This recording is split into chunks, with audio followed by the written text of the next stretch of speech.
We are still watching this morning on ITV. And like I said before the break, when we come back, we shall be looking at how Nigeria can sustain the gains of increased price of crude oil in the international market. It is going for $69 per barrel of crude oil as against the $38, captured in the budget. Between 38 and 43, as starting to be credited. The prof is here, will take us through all of that. How can we sustain that? Remember some time ago, it went to about 80, 89, 100, 110, and we were supposed to save for the rainy days we had about 10, 15 months back. Now, it has gone up to a level that Nigerians can begin to say, how can we prepare for the raining days? Business has a cycle, a time for boom, a time for recession, depression, and then it comes, we recover, and then it booms again. Now, to look at these issues and others surrounding crude oil, Nigeria's main economy, I have with me a professor of finance, the head of department, banking and finance, Nasarawa State University here, KEFI, Professor Uche Uwaleke. Very good morning to you. Yeah, thanks. You're welcome. Thanks. Yeah, happy New Year. Same to you. Okay, Prof, Nigeria is almost at cruising level, $69 per barrel of crude oil. What does it mean? Yeah, thanks. First, for a country that depends for 90% of its forex on crude alone, it's sharing news. It's welcome development. Of course, the 2018 budget was based on $45 per barrel. That was the benchmark. $45 per barrel. What is still before the National Assembly awaiting the passage. And as we speak, it has gone as high as $67 per barrel. So what that means is that if it stays above 45, okay, and crude oil output, okay, is also around the 2.3 million barrels per day that we projected. In fact, reports say that the country is currently doing 2.25 million barrels per day. So it means our target in terms of will be met. So as I said, it's a welcome development. And of course, don't forget what is driving it. OPEC in 2018 will increase by 1.5 million barrels per day. The increment, that's OPEC projection. And again, based on that, the World Bank too, because Nigeria is an oil economy, the World Bank is projecting that Nigeria GDP will grow by 2.5% in 2018. But of course, in our budget, the budget that the proposal, we were a little ambitious. We are projecting 3.5% GDP growth in 2018. Now, one of the factors that will ensure that the crude oil price, remains at least within $50–60 per barrel will be the OPEC, non-OPEC agreement on production cuts, which Per day. Per day, which was expected to initially terminate at the end of March 2018, but following the meeting they had in November, it was extended to December 2018. So if all members, if all members comply, with the production cuts, there is every likelihood, in spite of the threat coming from the U.S. shale, shale oil production, there is every likelihood that oil price will remain well above the budget reference price for 2018. As we speak, is the excess now we have is around $22 per barrel. And that's higher than the budget reference price. 45, 69, 67, 69. So we really have as I said, generally is something to share about. Now, talking about the gains, you also realize that part of why the major reason we exited the recession, last year was because of this, performance in oil revenue. Oil revenue, talking about oil price and crude oil output. Because some expert puts it at performance also in agricultural sector. Agri sector in the second quarter of 2017, the exit came at the end of second quarter of 2017. The agri sector, if you look at the second quarter of 2017, the third quarter of 2017, the agri sector performance was just around 3%. Okay. So it's still basically oil. It's basically oil. It's oil driven. And that's why some of us say, or a lot of people, think that growth is still weak. The growth is still fragile, vulnerable to external shocks.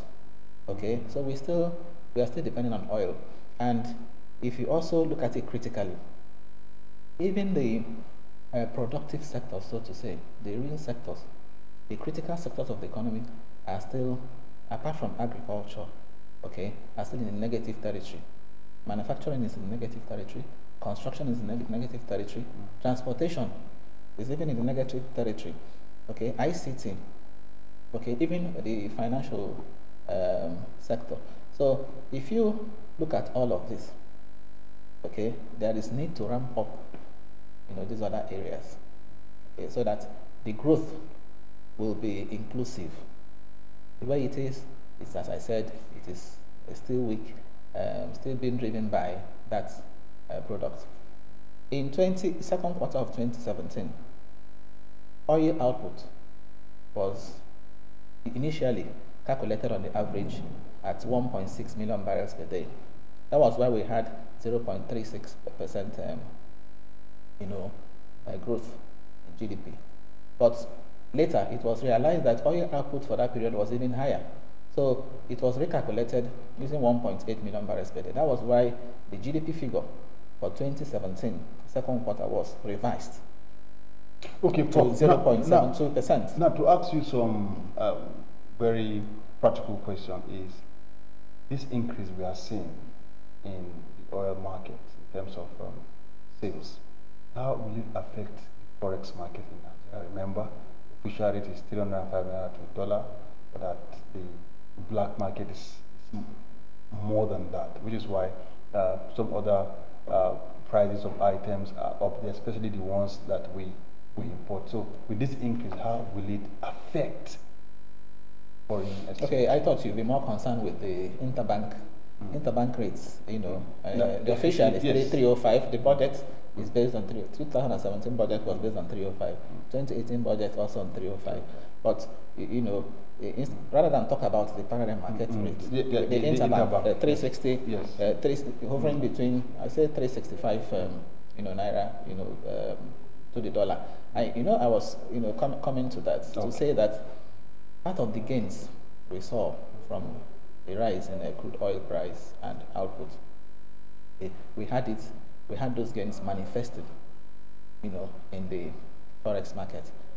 Of course, via the forex reserves. Our external reserves, have grown phenomenally.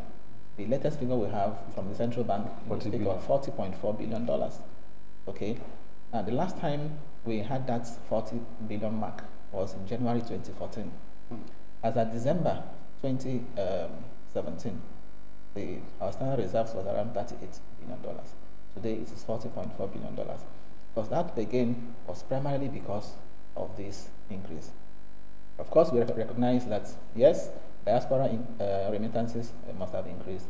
We also recognize the fact that when the CBN in April 2017 introduced the investors exporters window, okay, it also opened up the economy and we had more foreign investment. So capital importation, particularly in the second and third quarter, increased, even though we saw more of that in foreign portfolio investment. So that also contributed to the increase in reserves.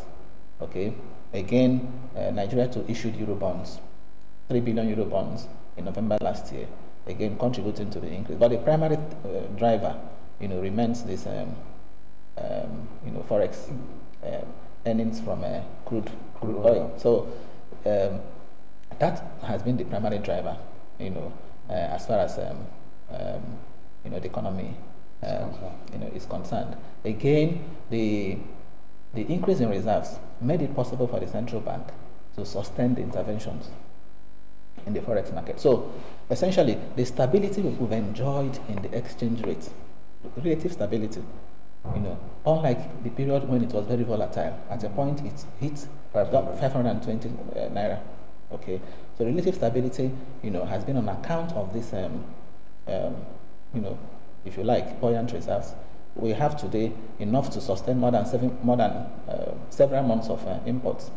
The IMF says the minimum threshold is 3 months. We have to do more than several months. So that has enabled the CBN. The minimum threshold is 3 months? Yes, once you hit below 3 months, then you have a problem. But what we have now is enough to finance, several months of imports. Okay, so that has again enabled the CBN, as I said, to defend the value of the naira, maintain exchange rate stability, and that exchange rate stability has rubbed off positively on the inflation figure we saw in 2017.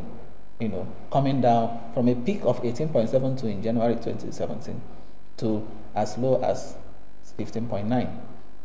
As at November, the latest we have is at November, 15.9%. Although it is still high, okay. Food inflation remains high at over 20%. That's the food index. But can we ever hit a single-digit inflation? Yes, by the economic projection in the Economic Recovery and Growth Plan, the government is not expecting that to happen until 2020, when the government expects that will hit about 9.6% inflation rate. But as I said, the performance in the oil sector, has led to a lot of improvements in the economy. Part of also why we recorded increase in foreign investment, okay, also has to do with this. Foreign investors, they tend to have more confidence in you when they see that what is giving you money is increasing. It's appreciating. It's appreciating. So they tend to have more confidence. During the period of the oil price crash, okay, we tended to to see a lot of exit, from the economy because of the panic, But with the oil price increasing, oil output increasing, that again gave them more confidence. And the reserves, the quantum of reserves that we have now, will further boost the confidence investors have in the economy. It will further boost our credit worthiness. It will further put us in a stronger position to meet our international, obligations. Aside from the primary objective of, safeguarding the value, of the naira. Now, in all of this, part of why we say the growth, has to be, the concern now should shift more from the size to quality of the growth, is because in spite of the favorable macroeconomic indicators we saw in 2017, stable exchange rates, lower retreating inflation, yes. Increasing reserves, okay. We also recorded in the World Bank Ease of Doing Business, we moved up 24 places. We had Purchasing Managers Index, a measure of manufacturing activity, okay, increasing by above 50 points threshold. The stock market, of course, performance was impressive. The stock market year-to-date return in 2017 was 43%, okay, following only Argentina and Turkey. So globally, it was the third in the world. And as we speak, the stock market is still, uptrend. Yesterday, it hit the 41,000. The Asia index hit 41,000. Points. So, give and take that. Yes, I was trying to make a point that in spite of all these favorable indicators, we also had major challenge. And what are the challenges? Unemployment, job losses. 2017, recorded very high rate of unemployment in spite of all of this. Look at the figures released by the. I just mentioned it. Number one, the implementation of the budget left much to be desired. The capital component of the budget, okay, partly because the budget was passed late, it was assented to, the implementation started late, okay. Partly but the implementation will continue up until June this year? Yes. Partly because, another reason too was because of the shortfall in the projected revenue, both in terms of oil revenue and non-oil revenue, particularly government-independent revenue.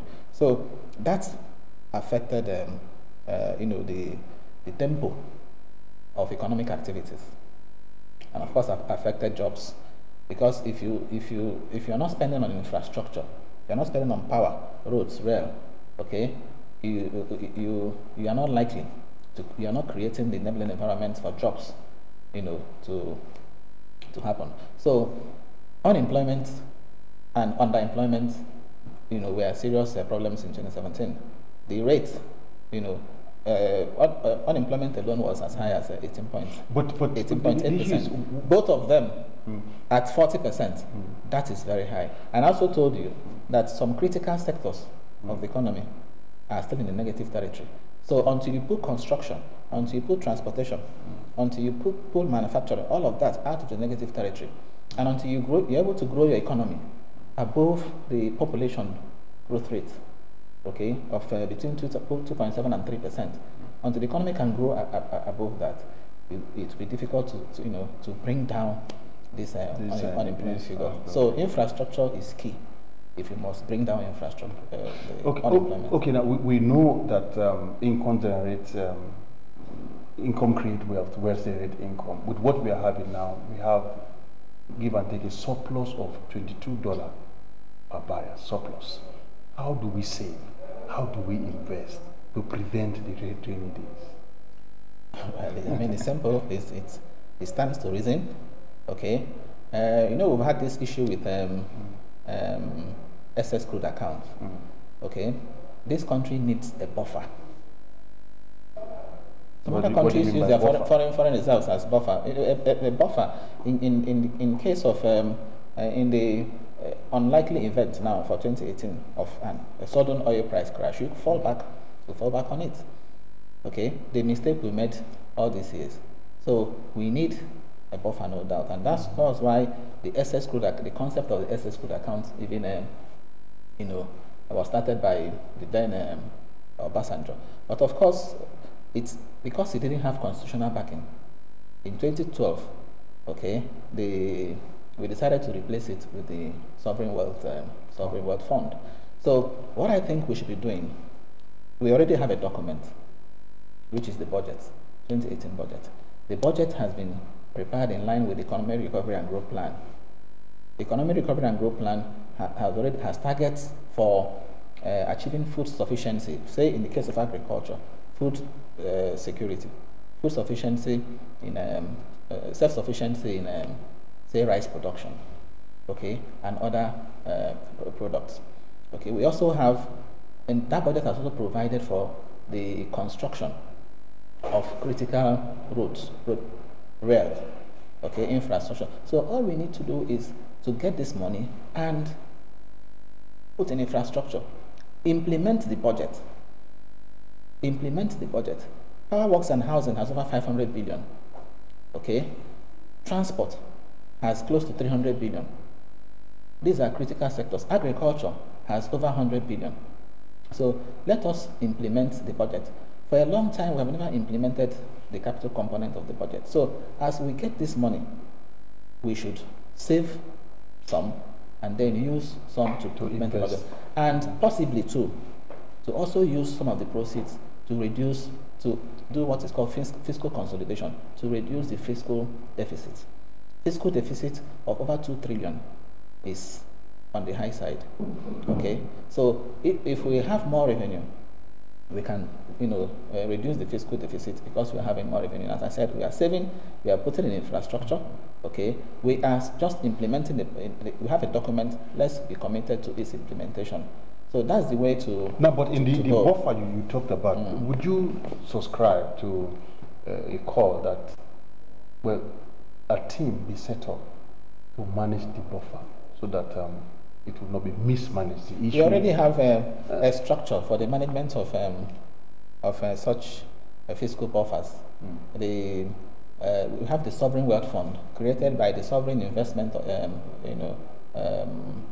authority. But is that enough? Yes, it is, because that sovereign wealth fund, just as other countries too, Saudi Arabia has, operates it very well. Okay, Norway, some other countries operate the SWF, very well. It has three components. Okay, it has the stabilization component. Okay, it also has the infrastructure component, and it has the future generation component. So if we get the money, we can put it more in the infrastructure, component. So there's a structure for that. So all we need to do is we get it and we put in the sovereign wealth fund for proper investment. So you strongly believe that investment in infrastructure is capable enough to create jobs? That's key. That's key. Power. If we can have steady power supply in this country, a lot of things will be auto-driven. We wouldn't be relying on government to employ people. Nigerians are resilient. Nigerians are hardworking. Nigerians, have the brains. Have got the brains. So these things will be auto-driven. Power is critical. Roads. Part of why inflation rate is high, particularly the food index, is because of the transport system. Yes, the poor transport the system that we have. Okay, and that's why people argue that inflation issue in this country is not the demand-driven inflation. It is the cost-push type. It is because of the high cost of moving goods from one place to another. Okay, the high cost of power. Because the demand is still static. Exactly. The demand is weak. Aggregate demand. Weak aggregate demand because you don't even have, power. Exactly. Salaries are not being paid in a number of states and so on. So it's more of cost push. That was why some people argue, have this argument that if Kogi State, the last National Bureau of Statistics report on consumer price index said, when it disaggregated it according to state, it said Bauchi State had the highest rate of inflation. Kogi State is having the least rate of inflation, and people interpreted it to mean that Kogi State is least because people and workers there, they don't have money. Yes, they're not being paid. They don't have money to even buy the goods, so prices are bound to crash. That was anyway. But the point I'm making is that we really need to optimize the use of this, increase in oil price and output. But again, you can see the flip side of it. As an oil-producing country, we should be happy that an exporting country that oil price is rising. But look at the flip side.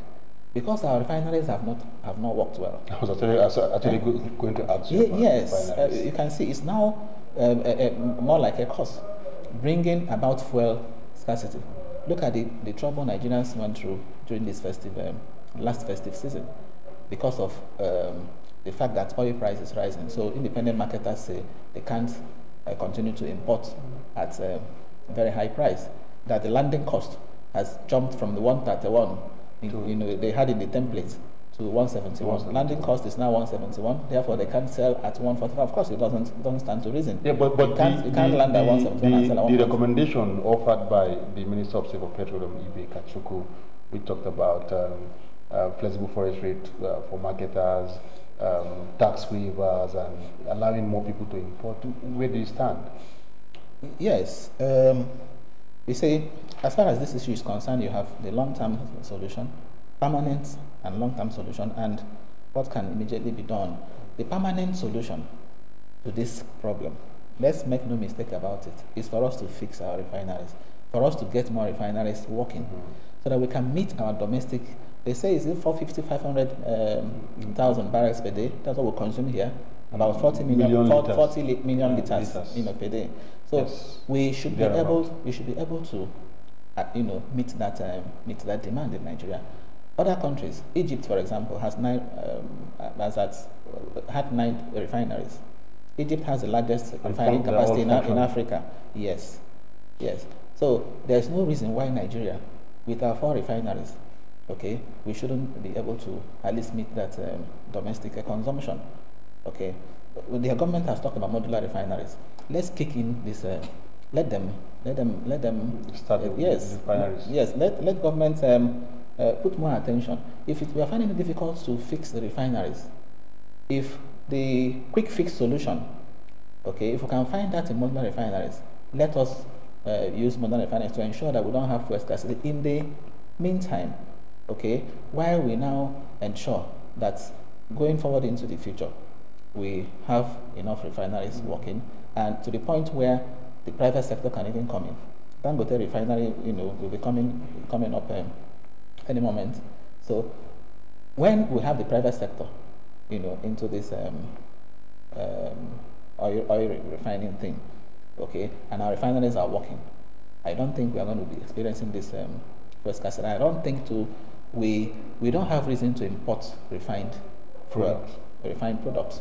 Okay, so if the Kachuku suggestion was that first, in the interim, in the near term, okay, one, get the central bank to give oil independent marketers lower exchange rate, to sell to them at lower exchange rate, because when that agreement was reached, exchange rate was around 280 naira to the dollar. Okay, today the official is 305, interbank is 360.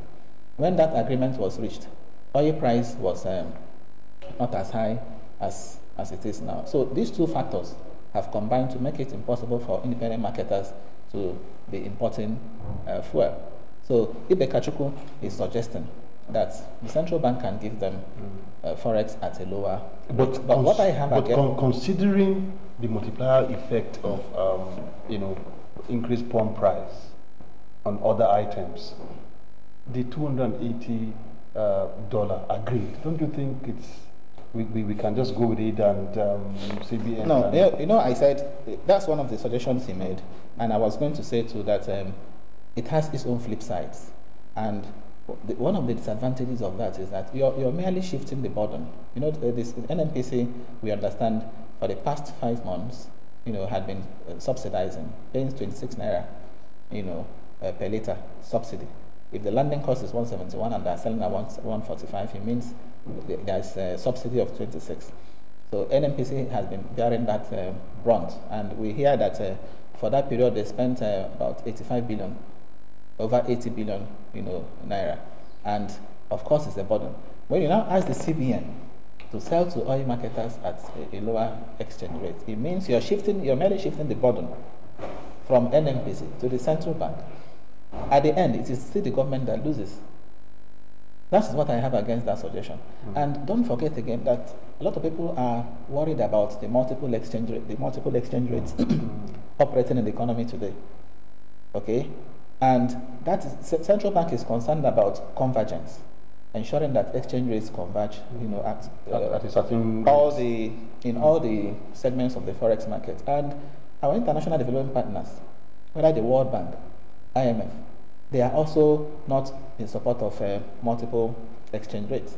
So if we now say we are going to create another window for these independent marketers, you'll be adding to it, and of course corruption it breeds that kind of thing can breed corruption. Okay, there'll be the tendency for round tripping. Okay, you buy at 280, you end up not importing. Yes, why should you go and import so when it will breed corruption? I don't subscribe to that suggestion. But of course. But what if we pay directly to where they are buying from? So to avoid the round trip. The bottom line is that if we say in our budget, official exchange is 305. We shouldn't, tinker with it. Yes, we shouldn't be having, some other rates for official transactions. Okay, the other suggestion he made was a tax waiver concession to independent marketers. Again, as I said, it's prone to corruption, and the government will also lose. That's concession. The third suggestion. Allowing more people to come into the market. Yes, allowing marketers should sell at market determined price.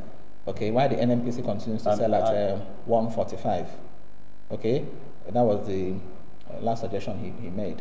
Of course, ruling out warning warning that we can't go back to the old system of having a blanket subsidy. He said that had its own dangers, and I agree to a large extent. So the third suggestion about allowing NNPC to sell at 145, and for me, that's the one that seems to recommend itself. Okay, but with some modification.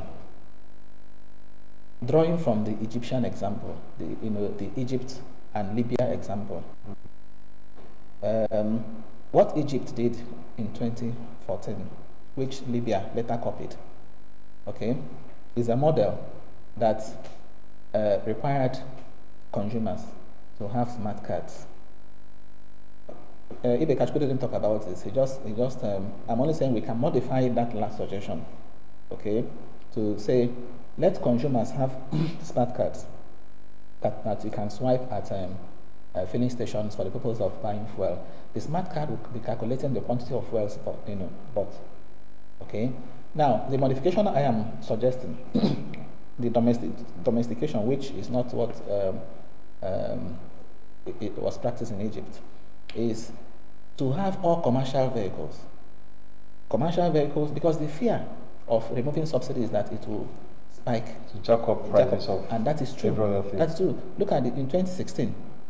In 2016, when oil price was increased, inflation, took off, and that was what we suffered until we are still suffering it today.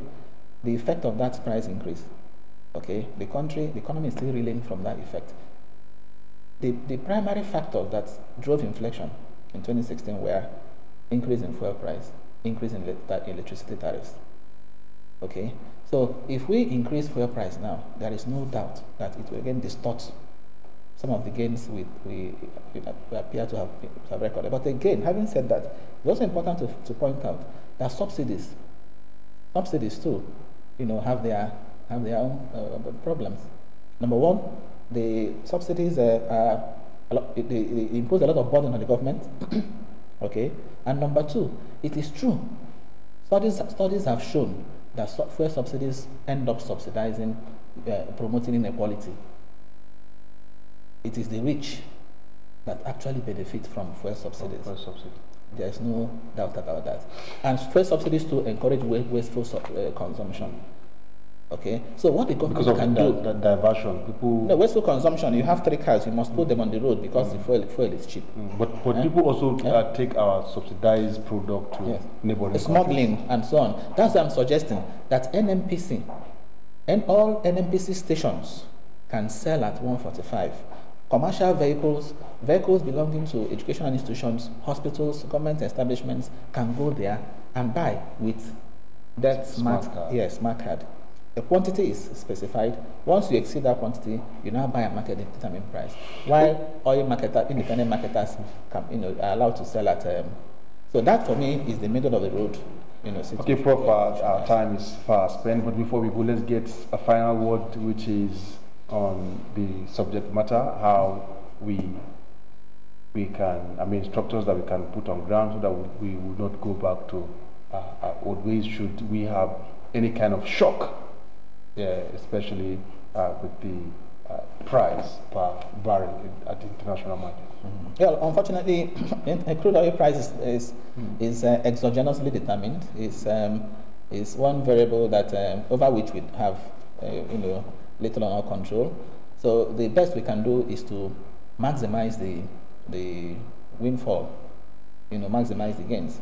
So as we get them, we don't repeat the mistake of the past. We try to put aside some.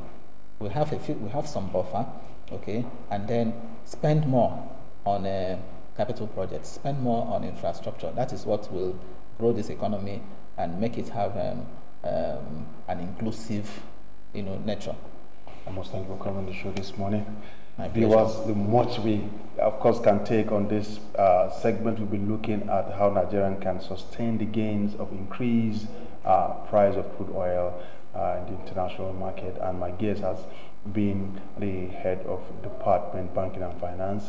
He's a professor of law at Nasarawa State. Professor of Finance, I beg your pardon. Professor of Finance, Nasarawa State University, Kefi. Professor Uche Uwaleke. Once again, thanks for coming on the show. My pleasure. Thank you. Okay, we'll take, well, it's time to say thank you for spending your time with us on the program today. And on behalf of my colleague Ikaro Ata, Gabriel Kuma, I'm saying that we did enjoy your stay with us. And tomorrow is another day, but it will be a special program, and that will be in Pidgin, waiting to happen. Until then, bye for now. I'm Joseph Kadri.